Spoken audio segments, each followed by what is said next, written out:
Good evening, everybody. Welcome to the Elijah Sister Pod. I believe we have gotten through the first half of the year. Ladies, can you believe we have gotten through 3 whole months of 2024? It seems like we just said Happy New Year and we are already into April. So we are already into it. How has your week been so far? It's been a week. It's been a week. The week has been weekend. That's I don't all right. know if it was an eclipse or what, but ever since then, I know the internet has been like, nah, I don't really want to work full right now. Oh, so it's not just been okay, so I feel good because Yeah. I a couple times literally almost threw my laptop across the floor and it was almost in a million pieces. So I feel good now. Yeah, because it's still trying to be iffy right now, and I'm like, not tonight, devil. Come on now, do that later, not right now. It's like that skit from SNL. Not today, Satan. No. So we're so everybody that's watching, to say a prayer for our laptops, our Wi-Fi, our internet connections, because it's iffy. It could be the eclipse. A lot of people have problem with their Wi-Fi, their internets, their cell phone providers. I never had problems with T-Mobile. Me and T-Mobile was fight earlier this week. So, who won? But it was, I don't have AT&T, and I heard AT&T subscribers had some problems. So we always having problems. The Eclipse didn't do nothing with that. AT&T always Yeah, they're not the best. All I'll say is I have Straight Talk, and Verizon took over AT&T, so that should tell you a lot. AT&T is this, and everybody for years. I was thinking about switching to AT because I had AT&T some years ago. Don't do it, Miss Today we have a special guest. We have Mrs. Don't do it, Mrs. We have Mrs. Arthenius Jackson-Colvin with us today. And so we welcome her with us. Arthenius has been a friend of, we're going to get to her in just a moment, but Arthenius, welcome joining the podcast. And we hope that you enjoy the show. We're going to enjoy our conversation with you. Briefly, I met Arthenius way back on Reverb Nation. Who remembers Reverb Nation? Do you even still have your account on Reverb Nation? Oh my God, forgot about that. I was planning a youth conference back in 2009. She came in 2010, and I am a major researcher. So I, at the time, didn't know anybody in Florence, and I was looking for great singers and came across her page, and I thought she was phenomenal. So I invited her. She came. She was a blessing. And one of the things that we, the Elijah sisters, have in common with Arthenius is that we are packed. That was her selling point. And so she came, and Arthenius came, and her whole church came. Her parents, the whole church came.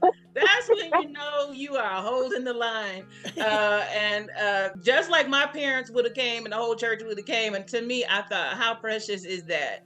And so she came and blessed the ministry, and we really stayed in contact, stayed friends ever since. And later on, I would go on to write, direct, and produce a series of musicals, and she came and narrated for me the very first musical that we did, and a couple years after that. And not long after that, I didn't realize she was on the beginning of her career, actually, at the time.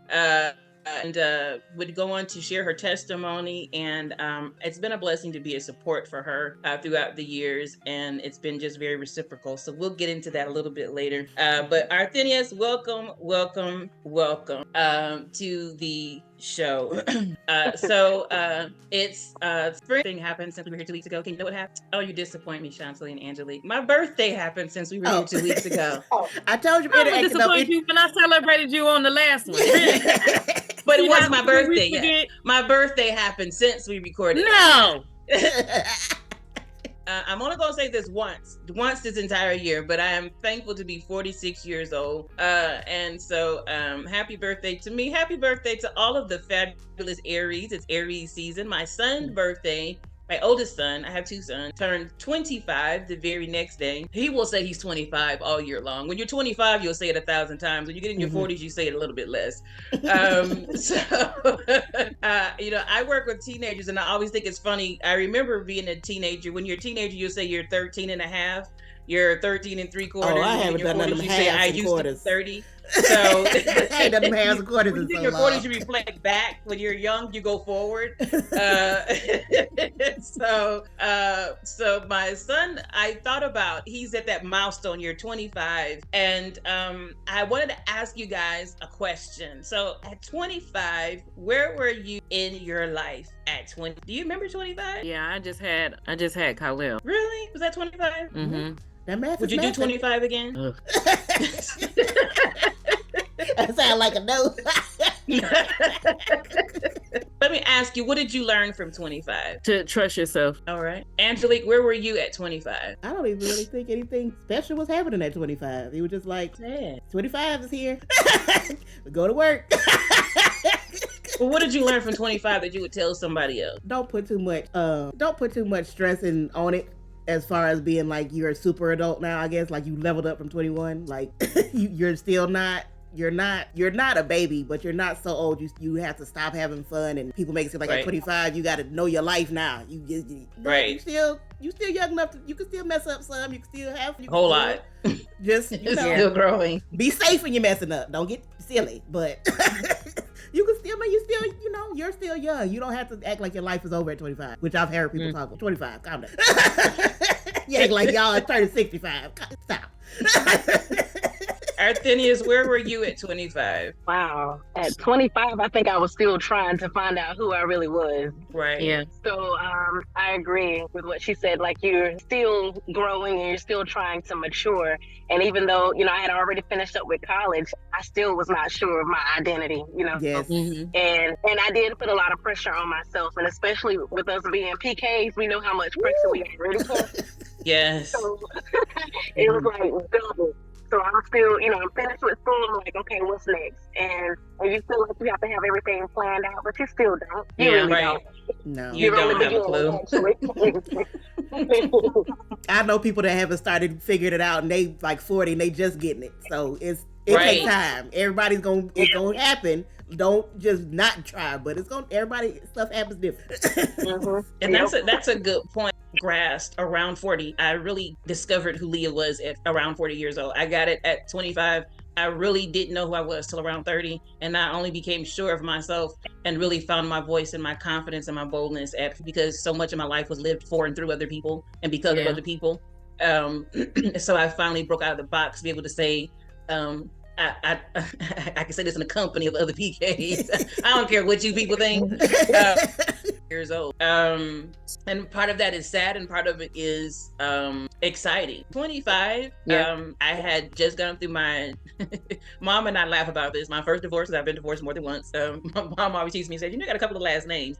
But I had just gone through my divorce from my kid's father. And that's actually when, because everything about me was about him before that. And we were a couple, the two become one, but we were a couple as in my identity was through him and my validation was through him. So once we got divorced, I was just Leah and I was everything that I was called and destined to be at 14 and 16. And I could finally be myself. I was always called to preach and I was always ministering, but I was ministering once I was 25 and I was myself and I was free from that. And at 25, man, I was me. I was single and I went through pain, but I was myself. I felt like I could exhale, I could breathe. And what I would tell somebody else younger, and I do tell younger people, is similar to what Angelique said, all of y'all have said, is just be yourself. Don't put pressure on yourself. You are still growing. 25 is, when I talk to young people, and it's, I can't wait to be, this is funny, I can't wait till I'm 18, I'm grown. You are not grown at 18. You are not grown at 21. You are barely grown at 25. And being grown is not the party you think it is. I'll tell you that right now. Listen. When I moved out on my own, and I was like, no one told me toilet paper costs this much and cereal costs this much. Why is there not this food in the refrigerator? What you mean I gotta go get it? And I was that person like, hey, don't be there using up all my toilet paper. Man. You had to use all the paper towel? You need all that paper towel at one time? Yeah. I literally bought, when Mom went to help me furnish my apartment, I bought like 2 plates, 2 cups, and Mom was like, what about all the company you plan to have? I said, I don't plan to have a bunch of company. No. A bunch of people.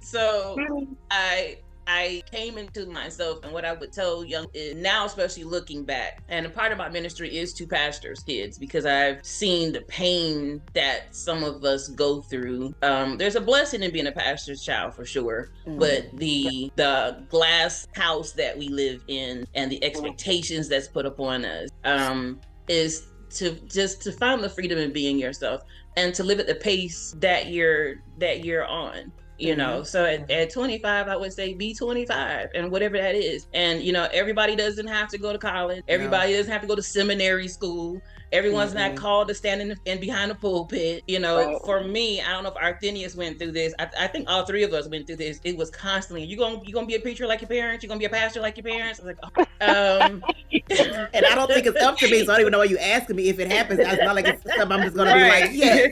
If you say like a daddy. Like, oh my gosh. Why is you in my own way? Just back off. Right. And even though I wanted those things, it's that you're pressuring me to do it. Like, and it was the win. So well, God said so. Since neither one of us are God, we'll just let it happen what happened. This is kind of going a little bit different way, but I think this is the way it's supposed to go. You know, one of the things too that happens when you pressurize them, you create unplanned babies, you create drug and alcohol addiction, you create mental health problems. So when and I just had a conversation with my husband that I know, they over sexualize, a lot of these things are, first of all, are not true. They're myths, but some of that comes from, they're just trying to prove something to somebody else. And those things are just, those things are not fair. Sometimes people are just trying to experience something. They're living in a glass house. My issue with that, and I'm still on the same point, is that if you fall, the same barometer the church holds you to of perfection, then it's like, oh, see, I knew you wasn't perfect. So we have to be perfect. But then when we're not perfect, it's, we can't be fallible either. So I'm saying be on the path that you're going to be on and be comfortable with it. And you can't live that for nobody else. Your obligation is to God and whatever your parents are expecting you to be on.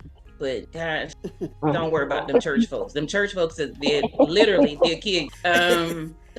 I actually remember in my 20s after a while at jobs, I would stop telling people I was a pastor's kid because I knew, especially if it was guys, I knew what the next thing out their mouth was about to be. I knew it because it happened. I just stopped saying it. I wouldn't tell nothing. No, don't worry about it. I ain't nothing. No, because I'm like, I don't even want to have this conversation, and I'm like, I don't want to have no fight at my job. So let's just. I'm just not gonna say it. I'm just not gonna say what my parents do. We're just not gonna talk about it. Because I'm like, I don't want to keep. They either want to joke with you or they want to sleep with you. So it's like the same comment. Like when you hear the same comment, oh, so I'm a pastor's child. Stop. Whatever I know what you're about to say, we'll just gonna stop you right there.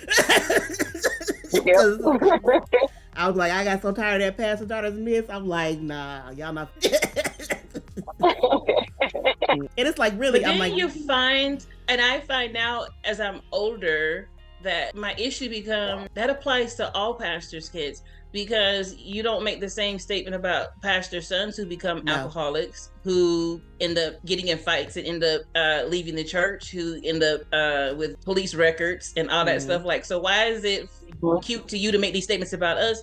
But I'm friends with plenty pastor sons who have this go down wild path, but that's not entertainment for you. It's only entertainment to make fun of us. But I know some pastor sons that live in other people's beds. I'm like,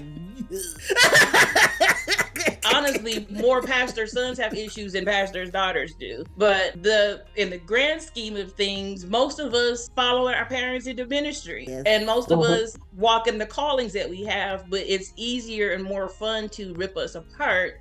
So, one of the things that I find, I usually tell people that's not funny and that's not true. Right. I used to not say anything. I used to get very angry, and now I think it's to me getting older. Now I'm just like, nope, I'm gonna deal with that head on. And I recently said to somebody, I now take it very seriously to protect the younger girls who have to deal with that. And something is put upon them, which is kind of leading into our topic today, that's not fair. Yeah. Or are dealing with something and you don't understand why. So leading into our topic for sexual SA awareness. Maybe we've been on long enough for it not to matter. Yeah. Yeah. It can't be in the first, I think it's like the first minutes. We're 20 minutes in. It drives me nuts. YouTube, they ain't gonna look no further. But sometimes whether it's pastors' kids or regular girls, but we're dealing with pastors' kids now, when they're acting out, sometimes somebody's done something to them, whether it's somebody in the church or whatever. And so some of that, you don't even understand what's happening. And so you're thinking, oh, that's funny. Absolutely not funny at all. So I now find it's my responsibility, like Titus 2, the old women, to teach and protect the younger women. I can't let you make fun of that. That's not funny to me at all. Right. They're out there and they're wild. They out there having all this sex. First of all, are you tracking them? Are you counting every bed they're in and every person that y'all got a pastor's daughter sex tracker app we don't know about?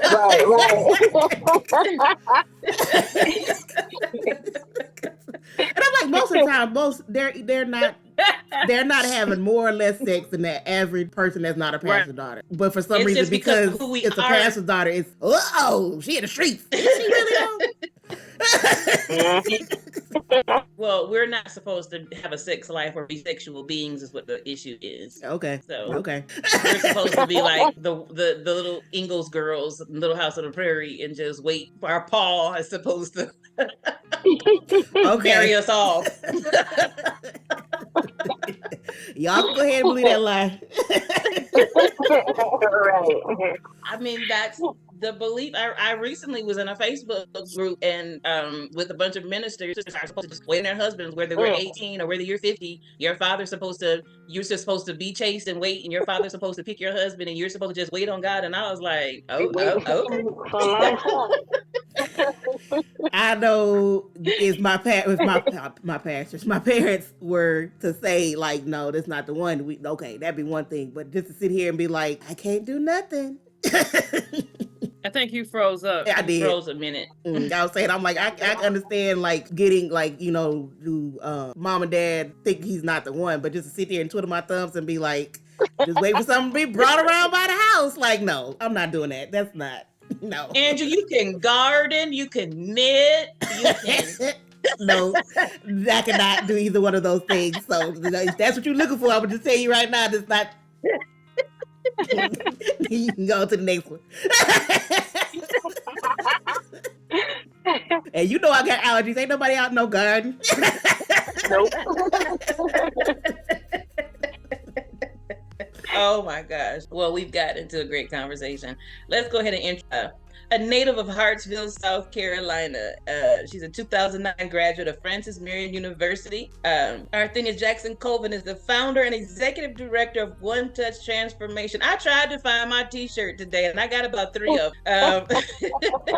A nonprofit organization that focuses on sexual assault, sexual abuse, prevention, and awareness. As a survivor of childhood sexual abuse, Arthenius is a dedicated advocate for survivors. As a certified motivational speaker for the Rape Incest National Network, RAINN, Arthenius spreads the message of hope, empowerment, and preservation to other survivors of sexual violence. Arthenius, welcome. We've already kind of jumped into the water and got into a great conversation already. So welcome to the show.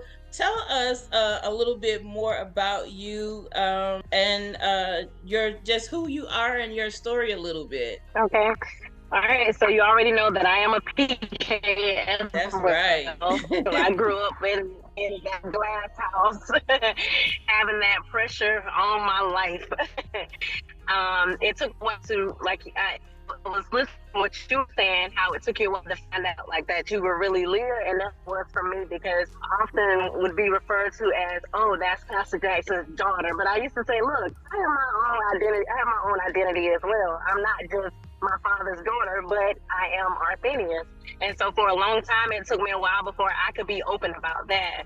But I am a survivor of childhood sexual abuse, and I was raped by a family member at the age of 6, and I remained silent for 20 years. And so having that pressure in the church, I really felt like I could not speak up about it. And so I was silenced for so long. Fear of embarrassment, fear of being blamed, fear of breaking up the family, and having all of that attention on our family inside the church, because my dad was a dedicated minister, musician, was over the choir. And so I did not want to bring any hurt or felt like any shame on the family. So that was one of the main reasons why I kept quiet. And so after 20 years, I finally broke my silence to my family. And of course, it was one of the hardest things to do. It was hard for them to hear it, and it was hard for me to tell them. And for a long time, my parents blamed themselves because they didn't know it had happened. And knowing that it was from it just pretty much made it. Remember, and then you got a deacon in the church who just violating. God knows how many other people could have done it too. I don't know, because I didn't say anything, and I also used to think about them like, well, I wonder if I would have spoke up if any other young girls would have spoke up and said anything happened to them.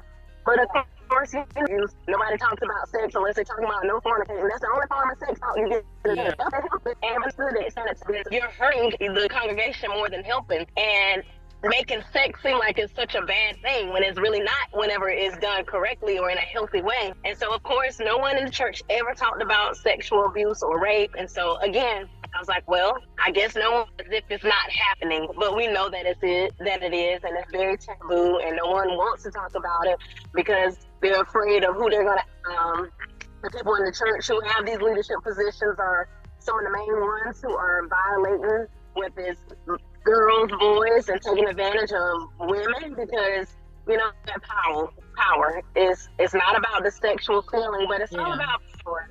And so you do have, again, today, a lot of people in leadership positions who are using their power to take advantage of people in their congregation. And it's shameful. And so one of my main desires was to talk about it, especially in churches. And I've had a few churches that have allowed me to come in and do like an open forum and discussion. But most churches and most pastors, they don't want to hear it. They don't want to talk about it. But I was like, well, I'm going to talk about it. I don't care who hears, who I just don't care. Like, I made up my mind, like, look, I went through it. It's painful. It's hurtful. And you have a lot of people who are still suffering in silence because they don't feel comfortable enough to talk about it or to speak up and say, hey, that happened to me too. And so I'm grateful. It's been 10 years since I started OTT, and it's been an incredible journey, a learning journey, and my story, he had to hear it, and I'm grateful that he's been so supportive since day one. So he knew about my story before we even got married, so that made it a little easier for us to kind of come together. And so he's very supportive, and he's been learning ways to deal with my triggers or to deal with any of my bad days, my emotions, helping me to be more open and communicate, because let me tell you, because he's going to figure out what's wrong with me one way or another. He's not going to stop bothering me until I tell him. But like I said, I'm grateful even for you all doing this podcast. I'm grateful for even our relationship that we've had over the years. I can't believe it's been 15 years. Wow. I forgot about that reverb.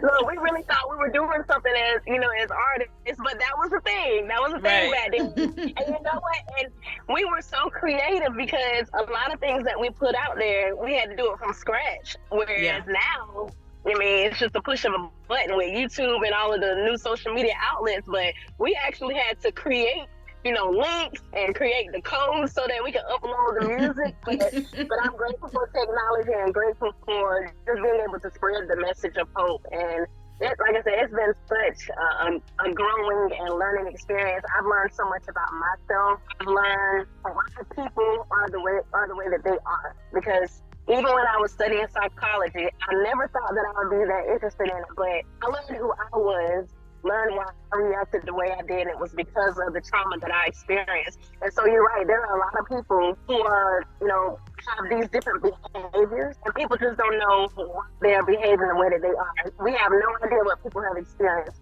And so that's why we have to be so careful as believers, and even those who are in church, you have to be careful how you treat one another, because you don't know what that person's experienced, what trauma they've gone through.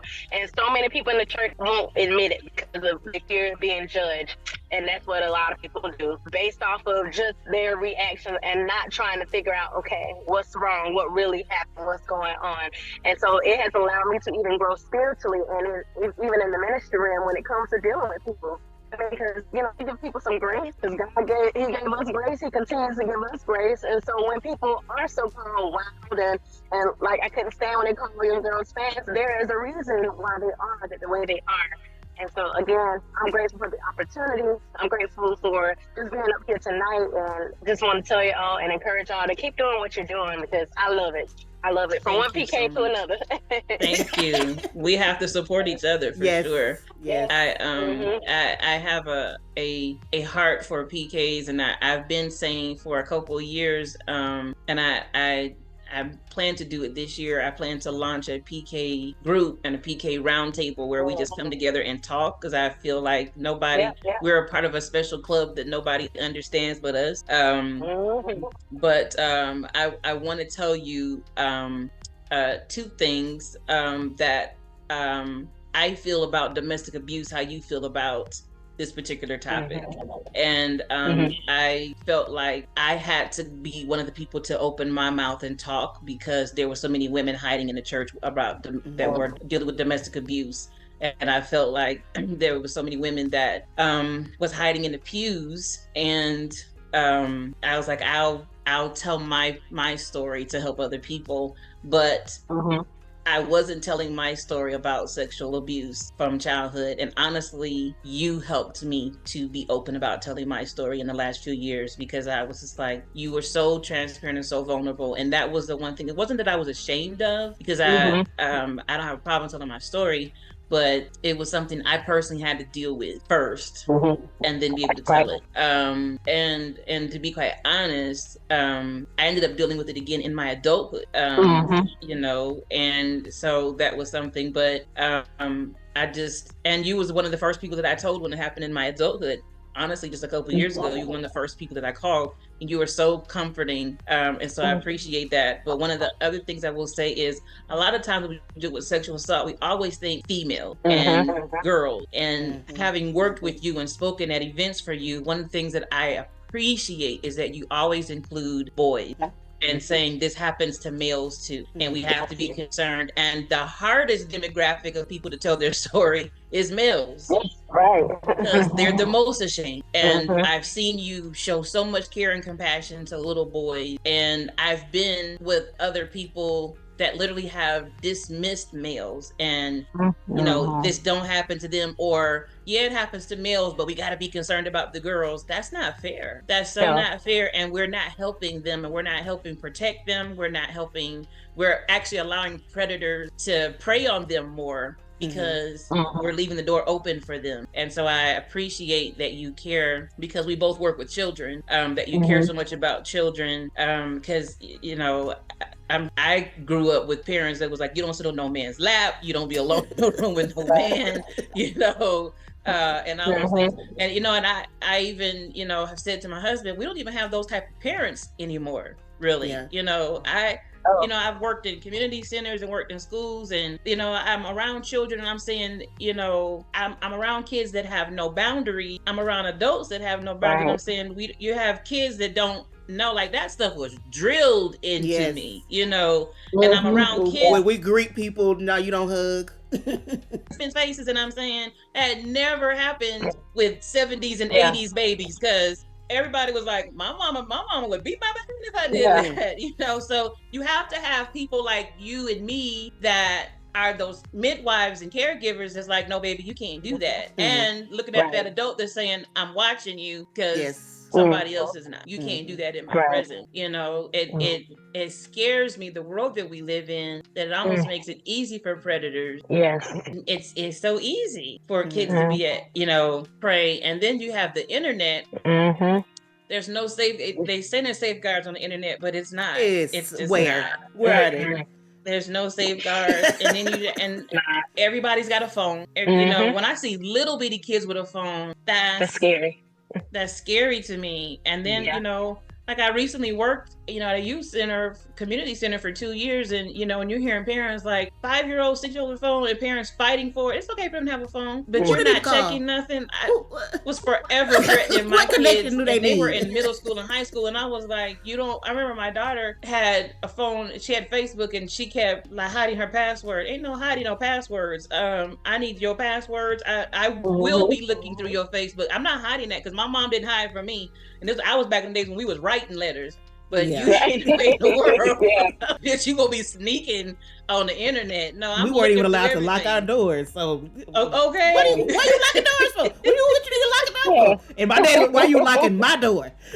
Why you locking my door? Said my man.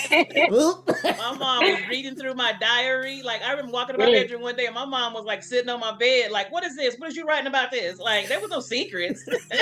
No, this one I would read it and hide it back where it was. Read it like a good old book. I was let's see. But we didn't have the problems that we have today, you know. Right. You know, it's funny, but it's not funny. One of my favorite shows is Law and Order SVU, and you know, but I watch it and I think because they're always saying this stuff is fictional, but I'm like, it's not so fictional. This stuff happens in the real world today. And I think how many times are kids lured away, taken away. You know, and you know, you got to have more people that are worried about kids. And so many times I watch these episodes, and the detectives are saying to the parent, "You wasn't watching your child. You didn't see that. You didn't hear that. You know, be a parent. They was on the internet. They was talking to this person. I didn't pay attention. How did you not?" And the internet is like one of the worst places now. Like you said, because you don't even have to leave your house anymore. It's just right here. People know who they're talking to it. And even with the games, I was at this open forum a few weeks ago, and there's this lady, I can't remember her name, but she does like the sex trafficking seminars. And you would probably be surprised, but then again, probably not. So they don't know who they're talking to. And if parents are not mindful and not watchful, then they can be talking to a 35-year-old man thinking they're talking to another little boy. But it's crazy. You have to be watchful. Everything. And so a lot of times, what some of the parents say they do, if they're playing a game and call themselves in the chat room, like, no headphones, I need to hear who you talking to. Right. Before you put, you're not putting no headphones on because I can't hear what's going on. And so a lot of parents, they just let their kids go in the room and play the games, have the headphones on, have no idea what's going on in the headphones. And that's just giving them easy access. And it's scary, like you said, and younger, they're on the phone. I mean, come on, like there's no more social skills. We might as well throw that out the window because they don't know how to hold a conversation anymore because all they do is have the phone in their hands or the tablet. But it's a scary world, and parents, they have to have that talk with their kids. And I always tell them as early as they begin talking, they can have a conversation with their child and let them know what boundaries are, and what those good touch and bad touches look like. Who they can trust, who they can talk to, and who not to talk to, who to avoid, because we all know that it's no more stranger danger, but it's family members and close friends to the family who are taking advantage of these kids. So you have to have those talks early. And so back in the day, I mean, it was different. And we did think that we could trust family, but you can't even trust family. No. And you mentioned that the person that violated you was also a member of your church, and I was thinking just for the sake of, because this goes on so many different social media platforms too, that we have to be honest and open discussion. A lot of times we're also groomed that you should, if someone's in church, that you should just trust them. And I think people don't realize people cross boundaries in the house of God as well. People use church, male and female, to violate children and adults. And so that had to be so confusing and so discombobulating for you as a young person. I don't want you to go anywhere that you don't feel comfortable going, but I'm just thinking for young people, and I've definitely counsel young people that is confusing when that's a pastor, when it's a deacon, when it's a choir member, because you don't know what to do with that, And then you still have to see that person praying in front of you, and it's like, really? Yeah. So then when that's, you know, I think even church is an even bigger confusing thing, because that's God. That's the house of God. That's a sacred place. How do we help young people, especially? I think adults is hard too, because it's just religion. Because like you said, the church is supposed to be the one safe place, or one of the safest places that you be able to go and be freed and liberated and just feel safe. But when you're violated by someone who's supposed to be a Christian or a believer or whatever you want to call it, it's confusing. It's like, well, how is it that, you know, God allows that to happen and they can still do this and that in the church and nothing don't happen to them? And it's like, wow. And it affects your spiritual life. And so I had to literally take a break from church once I started dealing with my past. And it wasn't because I was upset with the church. I wasn't mad at the church, because, you know, a lot of people, they blame stuff on the church, but I don't like doing that, because I grew up in the church and I know what the church did for me. So it's not that I was upset with the church, but I needed a moment for myself so I can get my spiritual life together, where I can only focus on my spiritual self. Because you know, without no distractions, when looking at who was still performing, who was still ministering, so even knowing what they've done. So it's like, okay, you know what, let me just take a step back and just focus on my spiritual life. And so that's what I had to do. So I stopped singing. Like I said, I took a break from church just so I can get my life together. And that was very helpful. It was helpful. And of course, you know, people, they're going to be wondering what's going on, what's wrong. I'm okay. I'm just taking some time out for myself. It's okay. I'm not going anywhere, so do that to get myself together, because otherwise I would have been so focused on that individual and what they were doing in church, and you know, and God, you know, God took care of them and still taking care of them. Other guy got it. I didn't have to do anything or say anything. Matter of fact, I have not seen him. It's been some years. I have not seen him. But I'm finally at the point, I'm at a place where I would like to talk to him, and I want to ask him what happened to him, because something had to happen in his life in order for him to violate me. And so I'm at a point in my life where I feel like I could actually approach him. Now, I'm not going to go looking for him, but if I run into him, I feel like God has got me to a place where I can actually talk with him, or at least, you know, say, hey, I want to talk to you. But I feel like he'll run away, though. I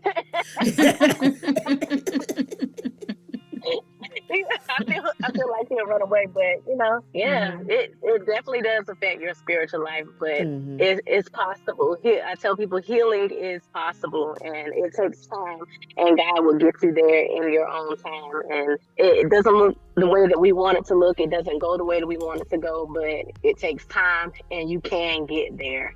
And so taking that time out just to focus on my spiritual life, that's what helped me. It helped me. Well, I will tell you to encourage you that my situation started when I was 4 and went till I was 7. It was a family member. And if you would have told me, my younger self, that I could have got to a place of forgiveness, I'd have said, no way. I did see him probably 10 years later. And I chose to forgive him because I knew it was about me and not him. And it was that I ended up getting a job working around the corner from him. But there were boundaries. And so I remember saying to him, I never want to be in a room alone with you. And I don't want you talking to me unless I'm talking to you. That was my first step. I will tell you now, he and I are great. We've gotten to a point where I can call him, he could call me. I've totally forgiven him. The only thing I've said to him, and I will mean to the day I die, standing 10 toes down business, you are never to be in a place alone with my daughter, with any female member of mine. I mean that. But I've never brought it back up to him again. We've never discussed it, but I do know something happened to him as a child. Maybe I should work on forgiveness. That was conveyed to me, but when it was first conveyed to me and somebody else in the family said, oh, you know, he was abused, and I was like, what that got to do with me? Yeah, they shouldn't have told you that. Like that has nothing because to do because it was conveyed to me like, oh, you should forgive him because, and I was like, yeah, no, he should work on him. He should have kept his hands to himself. So that's not how that works. That wasn't the time. That wasn't the way or the means that should have been brought to me. But as I grew in Christ and as I matured, I had more compassion. Like I do understand, even though people usually say it wrong, hurt people do hurt people. I really do understand that. I don't think violated people should violate people. No. I do not believe that. But I do understand the premise behind it 100%. So I have definitely, I did have one conversation with him when I was probably about 19 years old about that. But I said to him, we will never have this conversation again. Now, I have been violated more than once. The person after him that violated me was absolutely not remorseful. And he and I seriously almost got into, and he literally, I don't even know if my sisters remember this, he got married and came into my parents' church. And was like, what you gonna do about it? And I was like, I'm about to beat your tail. That's what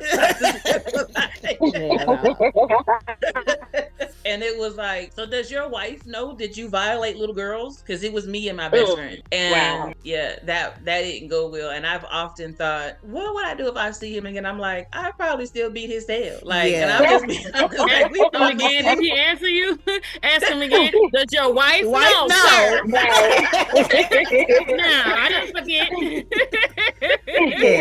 Like somebody that's remorseful. A woman that already had daughters. I would have been constantly on her phone. Girl, do you see? Do you married a pedophile? You know what you bringing into your household? But it that's been a process, and I think for me it just became, I just had to be at peace. Some things I think you address, because the family member, I felt like we're going to be someplace and have eventually to see each other, and I don't want animosity, and I don't need people in my family taking sides. Like I personally, and I think everybody feels different. Me personally, I just didn't want that. But anything else that wasn't connected to me, I just don't need you in my space, and I don't ever need to see you again. And I just relegate. That's all I'm trying to do. I'm just trying to make heaven my own. I'm just trying to get. But I applaud you for the personal work you've done and trying to help. When you're a kid, you don't even understand everything that's happening. When I was a kid, I was just, people are leaving the house. You making me feel like I'm special to you, but you're destroying me. And I even wrote about this in a blog. I hate that by the time I was 10 years old, I knew what orgasms were. A 10-year-old shouldn't know that. Yeah. I hate by 10, 15, I was searching to be touched in a way that felt good, because by the time I was 10, being touched felt dirty. Right. And my mind was messed up.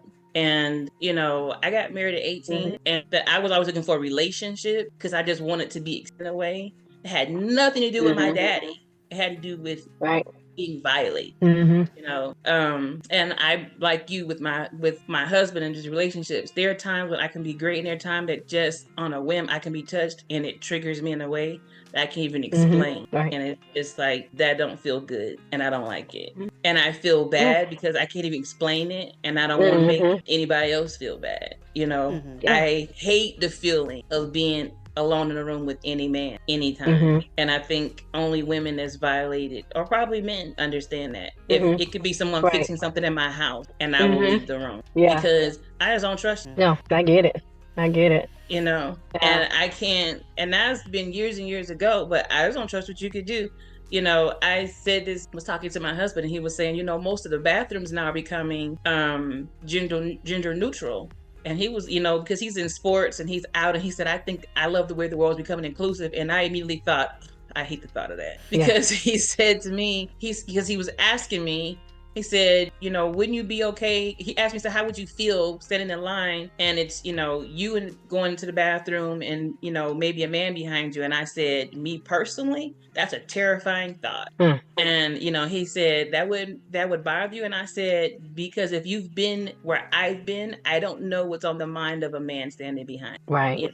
And, because it's never been his world, he just, and I felt bad because he was like, this conversation just went real deep. He was like, I'm just thinking we all just one person, all just trying to pee and trying to get back through. And I'm thinking, I don't know if you trying to take me, you trying to take my life. And I'm like, and so I just thought, but there's so many women who would feel the same, Yeah, absolutely.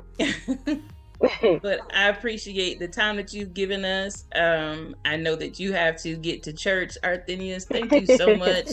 We'll have to do this. We'll have to do a part 2. Yes, we do. Yes. I definitely enjoyed this. And pray the internet is working better next time. Well, she was driving. No, I'm talking about my internet. Oh, no. Thank you. Please give your husband a hug for us, your parents a hug for us. Thank you so much. Please keep talking. Please keep sharing. Yes. And I will let you know when we get ready to do this round table. Okay, please do. All right. We love you. That was really great conversation. That was. I didn't have much with how much we need to be up for our kids, and I don't know if it's empowering our kids, but talking about our kids. But she really made me think more about how I think talking to the parents, like she really makes me more about when she talked about the gaming, and that does make me think about. I think about that all the time when kids on the head who they're talking to, because I know conversations happen, and I've heard about when kids in those game chat rooms that stuff happens, and I'm thinking we need to really be having more conversations. And I do know that predators like we really need to be talking more to the mamas and dad. Like, what happened to parents that they're just not wanting to protect their children? I mean, because when we were growing up, mom and dad was on us about everything. Like, but as they just, I don't want to sound judgmental, but like where you're not protecting your babies no more. Like, I gave you these kids to protect them. Like, what that concerns, Yeah, I think it's less that parents aren't trying to protect them. It's more it's this mindset now of children need to make sure you give your children privacy. They need to have their own. And I'm just like, okay, there's a line between teaching your children you can have things that are yours, you can have boundaries, you can privacy, and just letting a 10-year-old loose in the streets on the internet. And like, I trust them. It's not about trusting your kids. It's about not trusting who else is in the world. Right. That's true. That's two different things. Like when I hear, because I watch a lot of commentary channels, and like when I'm hearing people getting mad at a parent being like, I went and checked my 16, 17-year-old son's internet history and saw this, and people are like, that's weird. Why are you checking your child? Then you also are doing videos being like, how this parent didn't know this adult was talking to their 16, 17-year-old child. So which one do you want? Do you not want them to check, or do you want, because the only way they can know is either the child tells them, which is not likely, or they check. Like I'd rather you check. You be mad at me. I'd rather know who on the other side. Because it's, when I'm seeing like, it's a lady that's on the internet, was it Colleen Ballinger, and she talk about my friend, and her friend is 20 and she's my age. And you talking about she been your friend for years and she just turned 21? I have no friends that are 21. Friends? Yeah. You younger than some of my nieces and nephews. What are you talking about? I can't be friends with a teenager and a kid. That's weird. I'm an adult. Like, Miara always says to me, she was like, one of the things that goes through my mind that you always say was, I'm not trying to be your friend. And now she had a teenager. She was like, I get it now. Because I would tell her, I don't care if you're mad at me. You'll get over it because I'm always be your mom. Yeah, you go in your room. That's fine. No. I'll be right here. No. But mom and dad was like that. Like, we're not friends with adults. You cannot be friends with adults. You cannot. They would tell you cannot be friends with an adult. That's not possible. What are y'all talking about? What do y'all have in common? Like, what are you at 15, 16 talking about somebody 38, 39, 40 talking about some we friends? Are you really? I said that to reaching to a friend of mine, and I said to her, you gotta be willing to hurt your child's feelings. Like, that's part of being a parent. Like, she was like, I want to say this to my daughter, but I don't want her to be mad at me. And I was like, that comes with being a parent. At some point, your child's gonna be mad. Yeah. I think you gotta let them know regularly and show them. Don't just tell them that you love them. So when it's time to have the hard conversation, they know, well, they're only telling me no, it's uncomfortable because they love to be safe. I know I make sure my kids know I love them. They also know I check their social media, but I'm not doing it in their face like, let me see what you doing. No, you're just like, I'm aware, my eyeballs be in there. They know that we check it, but I'm not shaming them or blaming them before anything happens. You just kind of doing see what's going on. Like how some adults like will do this to little girls and like tell them that they're fast just because their bodies are developing, and shaming them. So like they have it backwards, or like they try to shame them so they don't do. Right. I give you the tools to make sure you're safe online. I trust you, but I'm still going to check, and because I tell them, I show them statistics. I tell them, just honest things, not my opinions or whatever. Just know what to look for, know what to watch out for. I'm also watching, and sometimes I do have to tell them that they can't do things that they want to do, but they know I love them because I'm not just their warden. I'm their mother who loves them. Right. And I think it's important to show that balance of I love you, but I'm also protecting you, and not just be overbearing. Well, you remember the trend? You doing that? You did find somebody that saw somebody that said something squirrely to one of your daughters. So I'm saying you like, what if she had one of your daughters or both or whatever had it been, not said anything because they uncomfortable, they think it's weird, but you're not checking because you trust them and you just want to give them privacy. Well, then now nobody knows that it's Squirrely McGee in your 8, 9, 10-year-old daughter's message, and we could have just saved all the trouble, just giving them their privacy, but also and respect, but also look, use your eyeballs. You can check. That's still a child. A child is gonna do things that a child does. A child is gonna be uncomfortable. A child is gonna think, I don't know how to handle this. I don't know what to say. Even though I think that's what adults help with.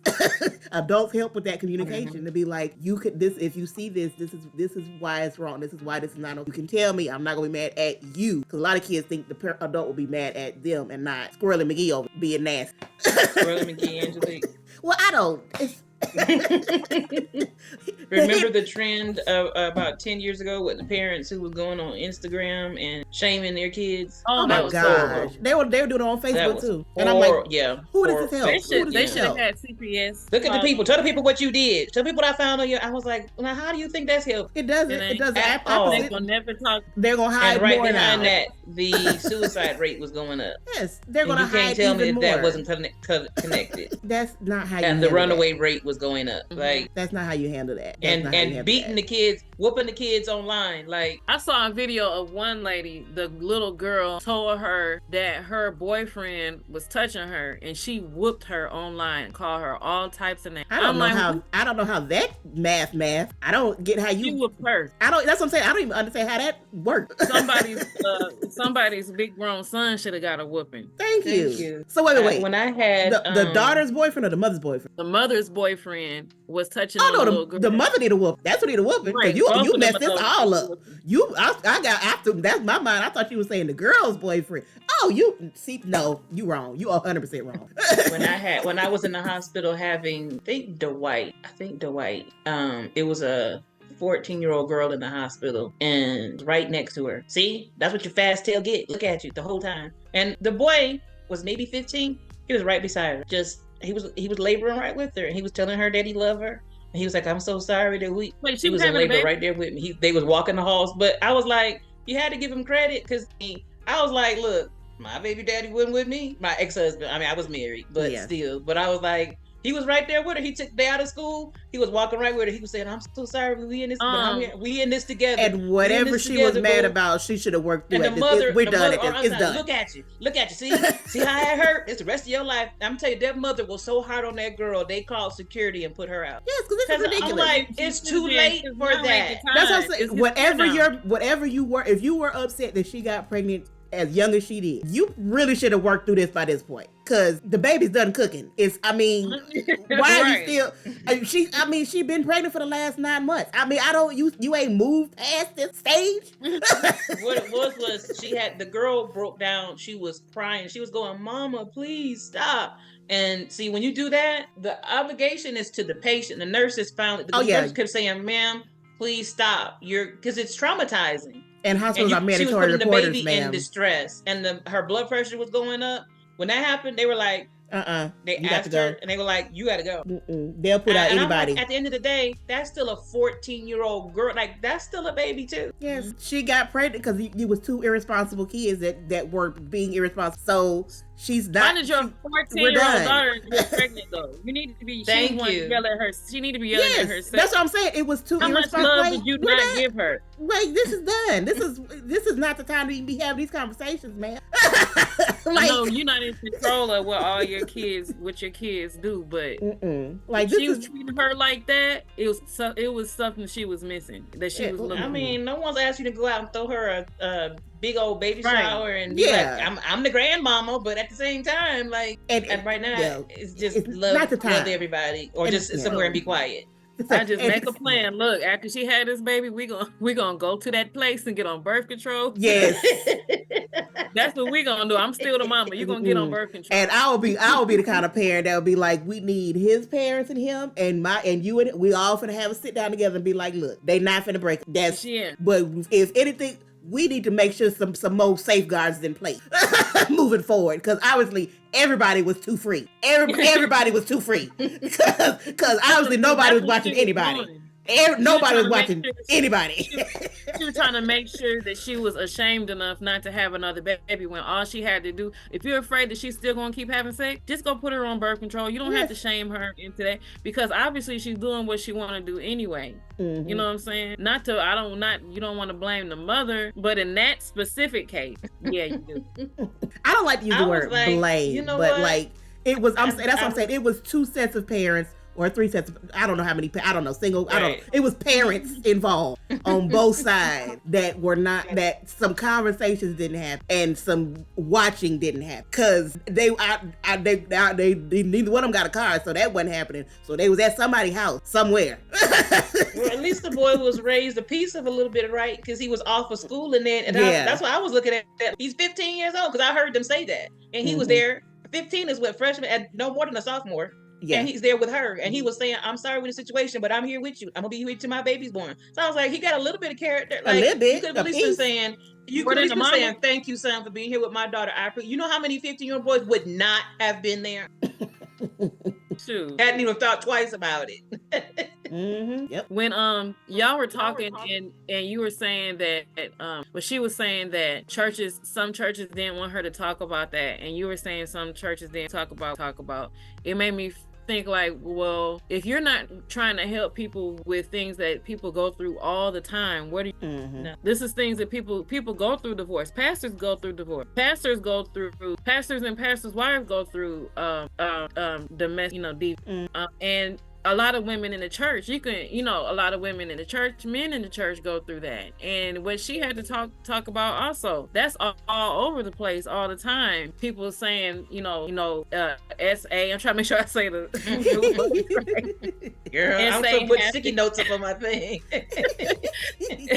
SA happened, that they have to, where are they supposed to get the help? Supposed to help them. You can't be, people need help with the things that they're going through on a daily basis. They tell at the end of every service, they're talking about Jesus died on the cross. Okay, we get that. We get that he died on the cross. We understand that. Let's keep that, but also let's work on helping people heal from the things that they actually deal with every day. Why would you not want to do that? That's ridiculous, and that's why people aren't going to church. Like, I agree. You lying to yourselves. Y'all are lying to yourselves. Y'all lying to y'all people, and it's big gaping gaps of healing that are left open when you don't want to be honest and address what's actually going on in people's life. They talk about drugs, or talk about things that actually happen. Talk about poverty. Talk about all those things. Well, anytime they talk about drugs, is never in the context of drug abuse or not helping anybody, is condemning people. It's like it's another sin, which I'm just like, there's no drug scripture. There's not even a dick, like not the way y'all try to. I'm like, it's never talked about like in the way that's helpful. It's just if something get talked about, it's like Arthenius said, if it's sex talked about, it's only in the context of you should be having sex unless, or you gonna talk about all the gay men having sex, which I'm just like, okay, I mean, you're gonna talk about the Guels. Like, I mean, they never talk about that. I rarely ever hear churches talk about lesbians ever. Like, they always talk about, I'm like, there's other gay, gay, okay. Anyway. It's all types of variations. Yeah, like, I mean, for some reason, y'all really stuck on the men, which I'm like, it's kind of some. Child, there's so many labels and names out there, we ain't even gonna get into it. Yeah, but mostly it's just condemning women and gay men. Right. Yeah. which is just kind of like. She gave me an idea when she said that, and I thought I would love to get with her. And I have so many ideas all the time that I was thinking it's time to really be helpful, and especially as a minister myself, like, you know, I didn't get licensed just to have a license just to put up on the wall. So it's just like, you know, I don't need to be up in the church behind the pulpit preaching all the time. I'd rather be a minister to be helpful. I would rather, and we have this technology, I would rather, because I know other people like her that have organizations, I would rather use our podcast, use my time, get with other people, and find regular times to get together to just talk and be helpful and set up online workshops, seminars, time to get together and be helpful. We don't have to be inside nobody's church to be helpful, but there are people that need to be helped. That's like that instantly. As soon as she said, I was like, oh, I know what the next thing it is I'm supposed to do. It was like, boom, there it is. You know, so I definitely know. But we're going to go ahead and get ready to wrap up. We're going to do a quick would you rather for the next few minutes, and then we're going to lighten it up. We'll lighten it up. Internet, come on, let me answer. Come on, internet, don't make me freeze. Internet, hold out. All right, let's have laugh a little bit, and then we're gonna go ahead and wrap it up. It's been a good show today. Would you rather have a 1-minute conversation with your past self or your future self? Future. Well, we already I already talked to her. She already know. She already. I done wrote so many letters and burned them up and written them up. We had no conversation. She know what she got. I talk to her all the time anyway. Let's see what's gonna happen up here. Would you rather be constantly sticky or constantly itchy? You asked. I've been constantly. I'd rather be itchy. I couldn't handle it. I could deal with itchy. I mean, I've lived it. I know how to deal. I can't be sticky because I'm saying right now, if I feel something sticky, I stop. I can't. I cannot. Forget contractions right now. I cannot. Itchy makes me almost want to lose it. So I don't know. Really? Would you let's see, would you rather know what your pets think of you or never hear them speak? Wait a minute. How would we know what they think of us if they don't speak? Really? Wait a minute. Do I want my pets never hear them speak? Nothing's changing. This is the question. Okay, John. That's bye. Would you rather shout all of the time or only be able to whisper? Only be able to. I don't like loud noises, so I don't know. And you just know you would make more people mad shouting all the time than whispering. Like you would irritate people, but if you was loud all the time, nobody want to deal with it. I already know the answer to this one. Would you rather be a member of the Kardashian family or the Obama family? Obama. People, Obama. Let me be Obama. What? Would you rather be YouTube famous or TikTok famous? I think YouTube might have more sustainability than TikTok. I think YouTube. And we might not have TikTok. TikTok may be gone in a few minutes anyway. I have TikTok no more. Would you rather be hopelessly lost in an old town or lost in the forest? Ooh. What do you mean by old town? How old? You mean like a current town that was old, or you talking about too many darn questions? No, we need clarification. Lost in the old town or lost in the forest? Because see, old town made me think it's back in the past, and I don't know how far back we're going. Yeah, because either way you could die. I think an old town would be haunted, and I'm not feeling that. I think a forest. But a forest is full of is full of a lot of bugs. But I don't do bugs. But you could have more resources in the forest than an old town. But can you leave the old town? That's the question. Because if you in the old town, but you can leave to go do it's so many different questions. Do I want to be a mountain man or do I want to be? I'll be a mountain. I'll be a forest woman. I'll be lost in the forest. I think I might want to be forest. To me says snake. I'm dead. I'm gone. I'm out. That's why I was like, either way, you gonna die. Yeah, I think you might survive longer in the forest than an old town because an old town could be nothing there anymore. Like there's no food, no water. You might just have shelter. And that's it. But in an old town, it didn't say it wasn't gonna be people in it. That's what I'm asking. It's somebody quit. What in the old town? It didn't say. It didn't say deserted. Just old. That's true. It just says old town. See, it could be Little House on the Prairie. Well, you're gonna die. Unless it's actually Little House on the Prairie, where for some reason racism didn't exist. Then like it was like racism light existed in Little House on the Prairie. That was a good one. Would you rather be chased through a forest by a zombie or a lion? Oh my God, what is with the forest? I wouldn't be in the forest. A lion. A lion. I don't do zombies. Yeah. Well, depending on what version of zombies, because a lot of zombies move so slow, you can kind of just be like, little quick jogs. Well, you would be the zombie proficient, so. I'm out the way. And if it's one zombie, would you rather have everything you eat a male lion or a female lion? Oh, now you ask. See, when Shadi asked clarifying questions, is a good question. I'd rather be chased by a male lion. I'd rather be chased by a male. Females are actually more aggressive. Yeah. A male lion. I can't do stuff because that would. Okay. Would you rather have everything you eat be too sweet or not sweet enough forever? Not sweet, because I can't eat sweet, like not constantly. All right, we got just a few more and we're gonna be done. All right. You just like sweet fried chicken or something like this. Now you're just messing up. All right, here's a good one. Would you rather switch your body with your with your ex or switch with your grandma? Grandma? Wait, no. No. Not my ex. No. Grandma, it had to be grandma, because I'm not, no. Especially my good, clean grandma, yes. No. I remember my, you just said ex. I'm like, it's been a couple, so we ain't even clarifying which, so no. No. No. Oh God. And I'm like, then if you gotta switch bodies and now you with a woman, and I'm like, I don't like women. So now I'm just like so uncomfortable. I don't want no part of this. All right, here we go. Would you rather only watch one single movie for the rest of your life or only eat the same food for the rest of your life? I'd rather eat the same food. Same food. I can't watch the same thing all the time. I can be mad at I can't be bored. I don't think I can eat the same food. You want to watch the same movie every time you turn the TV I can turn the TV off. No, you can't. No.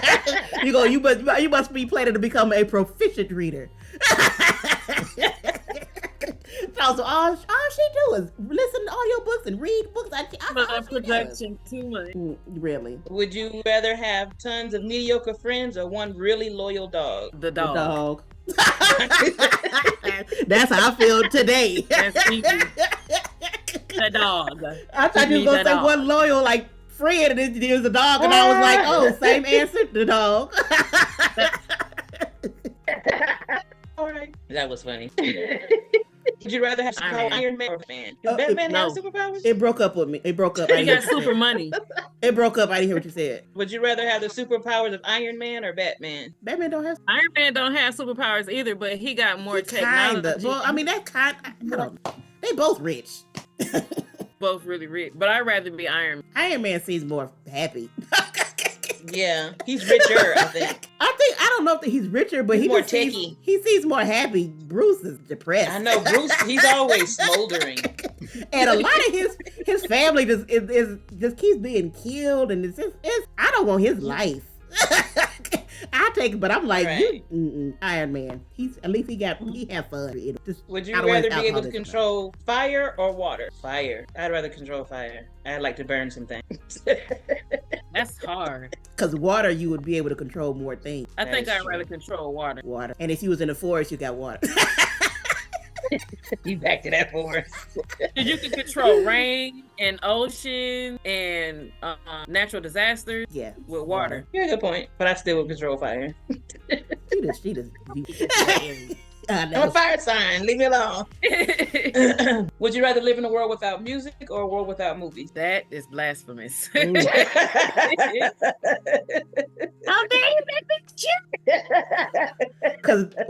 I'm not living in a world without music. That's not happening. Because no music means no more music. That's not happening in Leah's world. Yeah, I would have to choose music over movies, but that's messed up. I know. Because you right. You could still go to plays. Yeah, and you had music in TV shows. I go watch TV shows. Okay, watch nobody. They ain't gonna make no more movies. Okay, it's still entertainment out there. It's just no movie. I can do without. I can live without movies because there's still other stuff I can see. But I can't not have no music. Oh, you imagine driving somewhere in a silent nothing? I have. It's not fun. Ooh. You just drive like this. Really? Just face just turned up. Like I remember one time my phone cut off and I was like at the corner turning to our house and I was mad. Them last couple feet to the house wasn't no music. I was like, ooh, I'm almost there, but I'm ooh. I need music. Cause then you just drive. You might. I had someone break into my car. Someone broke into my car and stole my radio, and I didn't even want to drive. It was want to go somewhere, and I was like, "How we getting there?" Because I'm not driving my car. So your car works? No, it doesn't. It's broken.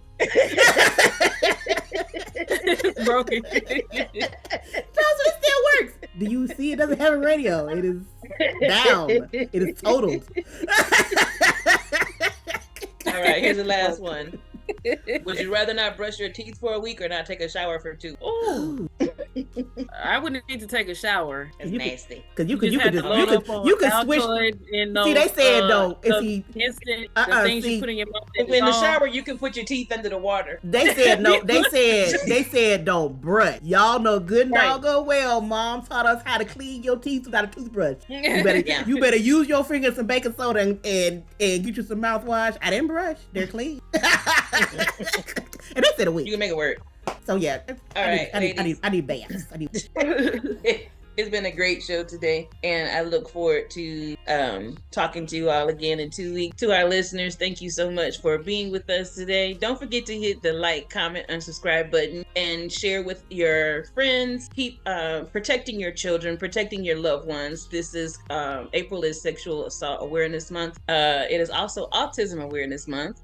And it's actually several different awareness months this month. So make sure that you I will post a list of all of the wonderful things that we are aware of this month and saluting this month on our social media. But this month we definitely want to make sure that you are aware of sexual assault, sexual abuse, sexual violence. Feel free to share your story in the comments. Let us know how you've survived. We want to know, we want to support you, we want to care about you. At some point this month, I will share my story on our channel. I don't have a problem with that. If I can help someone, save someone's life, I will gladly do that. We thank once again Arthenius Jackson-Colvin for coming on and sharing her story. And we want to encourage you to keep surviving, keep showing the world this is what a fighter looks like, keep showing up. So from my heart to yours, from our heart to yours, this is Leah. And I'm Angelique. You forgot who you were? No, I said it.